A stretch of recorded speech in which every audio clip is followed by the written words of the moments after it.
Marcy. Can you see me before you run out the door? Can you see me before you run out the door? Tell him you see him now. Still looks the same?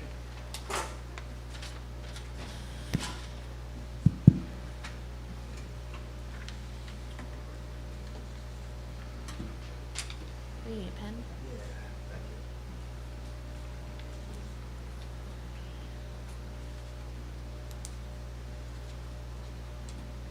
Is that working? You can use it. I already. You good? Jeannie? You good? All right. Good evening, everybody. Welcome to the work session for August 3rd, 2022. It is 5:30, and I'll call this meeting to order. We have roll call, please. Commissioner Hewitt? Here. Vice Mayor Sui? Here. Commissioner Romanek? Here. Commissioner McQuaid? Here. Mayor Orndorff? Here. I'll stand for the salute of the flag, please. I pledge allegiance to the flag of the United States of America and to the republic for which it stands, one nation, under God, indivisible, with liberty and justice for all.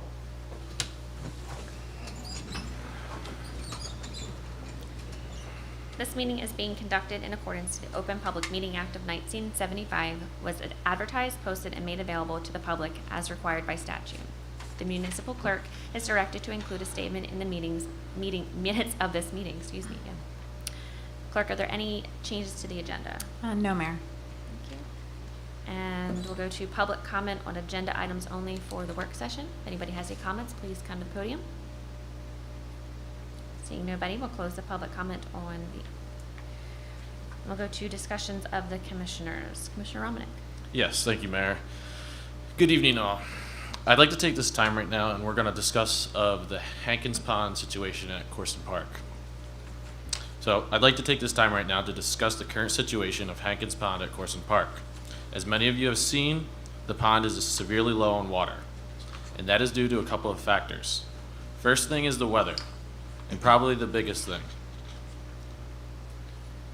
Other than the past few days where we did experience some rainfall, I feel it's safe to say that we are in a drought, which is defined as a prolonged period of abnormally low rainfall leading to a shortage of water. Now for some statistics of rainfall totals in Millville from the National Oceanic and Atmospheric Administration, or NOAA. July rainfall in 2020 was 8.75 inches. July rainfall in 2021, 5.52 inches, and in 2022, a mere 2.24 inches. So, safe to say that because of the weather, all waterways and areas are going to be affected. Now, in case you didn't know, there's also a pump and a natural well underneath Hankins Pond. And as it has come up in discussion, that did break, and we were waiting on parts. It did get fixed, and then it stopped pumping. Now it did get fixed again. Now that well has been there for over 60 years, and in case you didn't know, wells can go dry. Now whether it did dry up or not, we don't know until further investigation. But it is pumping water into the pond for about 60 gallons an hour. Now there's no need to put any extra water in the pond from the fire department or any, water resource somewhere else. I don't want that to happen. Fire hydrants are made for fighting fires. I'm not going to ask for water to be dumped in there. Let nature handle it, and let nature handle what the pond should be. And that's end of discussion, and not unless anybody else, but it's nature's problem. I don't want to affect any other thing than that. Thank you. Thank you. Commissioner Hewitt. Thank you. Quick and short, I'll go over it a little bit more later on. As we all know, last night was National Night Out, and I'd like to thank a large group of people that helped us out to put on last night. First off, Sam Cruz and the Parks and Rec people. They were out there all night long just picking things up and everything. Our sponsors for the National Night Out. Naturally, Millville Police Department. Millville Church of the Nazarene volunteered and handled the food service for us. Lowe's donated all the charcoal for the grills for cooking on. Action Signs donated the sponsorship signs. BJ's Wholesale Club, they gave a $175 gift card that bought all the juice boxes for the kids. We had over 1,500 residents attend the event. That's based on the fact that we ran out of tickets for the free meals. I think we've estimated at over 2,000. Correct. That was attended. from Sam. Yeah. We had 288 volunteers and exhibitors, 64 that set up tents, 64 exhibition tents. Donations, $1,000 from Ocean First Bank of Millville. ShopRite of Millville donated hot dogs and hot dog buns. Walmart of Millville donated 4 pallets of water. Wawa donated water. Servpro donated water. Dollar General donated condiments and snacks. Mintz Insurance and Nationwide donated reusable shopping bags. Penske truck rental, they donated a refrigerator truck to keep everything cold and not to spoil. It was hot. And last but not least, Garden State Highway Products. I think maybe you might have seen going through town the mobile signs advertising National Night Out. They donated those signs. That didn't cost the city anything. With that, Mayor, that's all. Thank you. Thank you, Madam Mayor.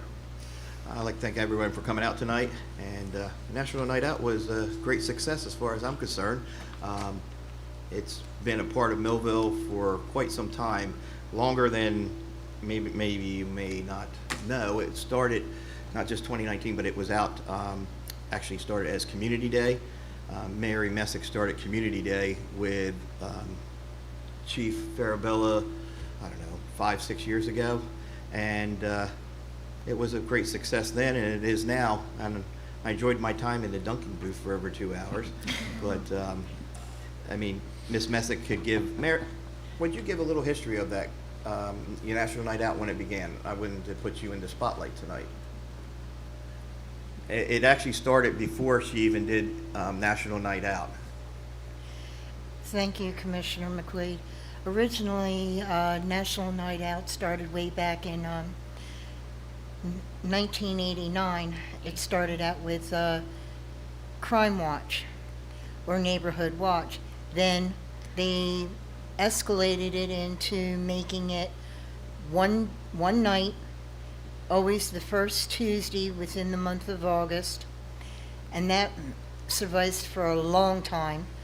And then, for some odd reason, the last place that Millville had National Night Out was at Cumberland Green apartment complex. Then it laid aside for 11 years, and then I picked up with Chief Farabella with Community Day because I thought it was a very important part to have. And then finally we ended up with National Night Out. And the first National Night Out that we had here in Millville, which was after 11 years of being absent from it, we had a little over 1,300 people that showed up. Thank you, Mary. Mary, just besides coming up sometimes and complaining at the commission or giving us a good hand, she's a great activist for the city. She's been doing this activity, God, probably since she's moved here in Millville. I've known her since 2011. And Mary, thank you for the great work and opportunity you do for the city and the time that you put in on your volunteer positions that you do. Thank you. Thank you, Mayor. Thank you. Vice Mayor? Yep, a couple of different things. I've got 2 add-ons. We'll cover them after the 2 that are on the agenda. First, the Pareca Farm Preservation, which you'll see a resolution to support that on the agenda for this evening. So Dr. Pareca's here if you'd like to, yeah, you can do it both times. At least these guys get an understanding and the general public can do it in the meeting. Unless you want to wait, you can wait till the other meeting. No, I was going to do it here. I wasn't going to do it at the meeting. Oh, okay. Unless you want me to do both. up to Yeah, you. well, if we have a lot of questions, we'll do both, but if not. Okay, it's pretty straightforward, I think. So I want to thank you for allowing me to come before you to ask to support the preservation of the Pareca Farm. I appreciate your consideration today. So I did attach a few things in the agenda. There is a map in the agenda of the area and also the minutes from the meeting and also a copy of the PowerPoint presentation. So the Pareca Farm, I don't know if you hear me. The Pareca Farm was the lifelong work of my father. It was started around 1970 with merely a few acres of land and one barn. Now it's over 100 acres. It includes 4 barns, 10 pastures, a hay field, and a wooded perimeter. The woods and the farmland act as a buffer between the airport and the residences that border the farm. The buffer protects the airport from residential encroachment and the existing residences from further airport commercial and industrial development. The farm is also adjacent to and acts as a buffer for the soccer fields. Now, unfortunately, my father passed away in 2020, which leaves all the decisions of the farm to me. So that also leaves the questions, what's going to happen if I sell the farm? So this next slide is a map of the area. It's marked, the little orange dot at the top is where the residential area is. The blue are the soccer fields. The gray is all the airport industrial zone, and the green is the farm that we would like to have preserved. So it's important to note that the farm is presently zoned for residential and industrial uses. Farms are allowed in the area zoned residential, but not in the portion zoned industrial. The new land use plan calls the farm to be zoned as the Airport Enterprise Zone. In the Airport Enterprise Zone, it is very vague if farming isn't allowed use. In order for the farm to be preserved, the first step is the commission must support the preservation, and then it must be clear that farming is an acceptable use in that zoning regulations. If the farmland were sold for residential or industrial use, the new view for the existing residential property owners in the orange area would be homes, apartments, or factories, rather than the green farmland that they see today. The value of their homes would be affected.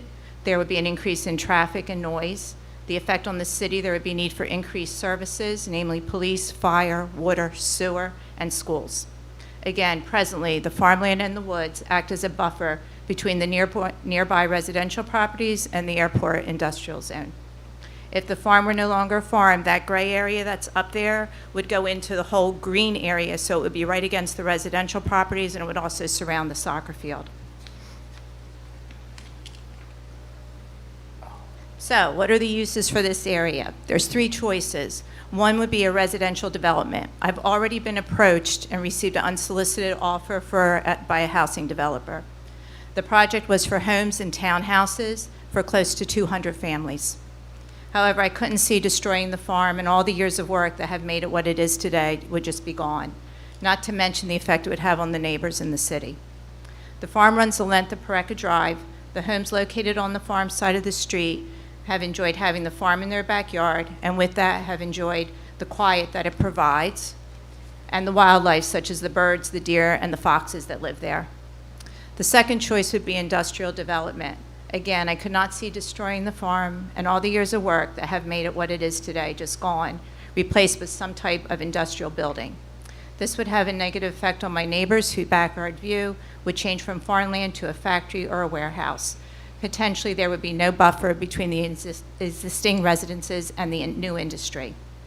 Seeing the farmland become a residential area or seeing the farmland become an industrial area, both are not acceptable options, when the third choice is to keep this as a farm. So my third choice is preserve the farm. I can control the farm to remain as a farm for now, and that's my intent. However, if I sell the farm, the next owner could sell the property for houses or an industrial use at their discretion if the farm is not preserved. Worse yet, the new owners may not be allowed to continue to farm due to the present zoning regulations being vague as to whether a farm is an acceptable use. The only way for the farm to remain a farm forever is to preserve the property under the state's farmland preservation program. Presently, there are no farms that are preserved in Millville. So with your support, this farm could be the first to be preserved. The preservation cannot be done without the city's approval and then clarifying the zoning regulation uses. So in order to preserve this farm, I contacted the Cumberland County Planning Department and have received their support and approval. Due to the farm's size, the county referred the preservation of the farm to the State Farmland Preservation Program. The state representative came toward the farm and then presented the project to the Cumberland County Agricultural Development Board, which approved the preservation unanimously. A copy of the minutes detailing the approval is attached to your agenda. The relevant page is page 4. Now, the next step, in order for the farm to be preserved, is that the city must support the preservation, which would be accomplished by passing the resolution on the agenda tonight. And then second, amending the zoning to allow farming as an acceptable use where the farm is located. Then and only then will the farm be able to be forever preserved as farmland. So thank you for your time and your consideration of this application to preserve the land as permanent farmland. I trust you'll support this preservation of the farm first by passing the resolution in support of, that's on the agenda tonight, and the next step would be to make sure the proper zoning exists. Both of these things are necessary to preserve the farm. Thank you, and if you have any questions, I'd be happy to answer them. And we have 2 big maps, if anybody wants to see a big map, so whatever you like. Lynn, if the land does get accepted into the state farmlands preservation program, you in effect would be